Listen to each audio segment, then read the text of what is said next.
doing the wheel lift of the CH30 ton.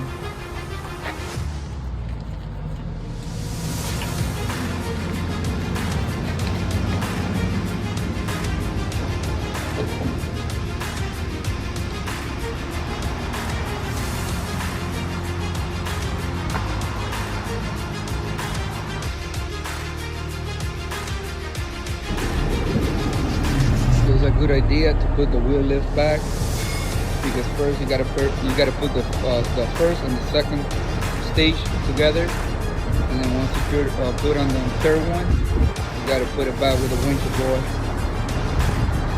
Lift it up all the way to the top so that snap block will be all the way at the bottom, and then you do it with the winches. And once it's going in, you just put the stop plate, and that's it. You can put the first stage out, and you can put the pin on the cylinder.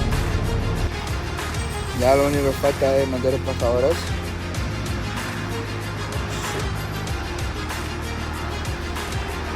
Y ya estamos casi terminando.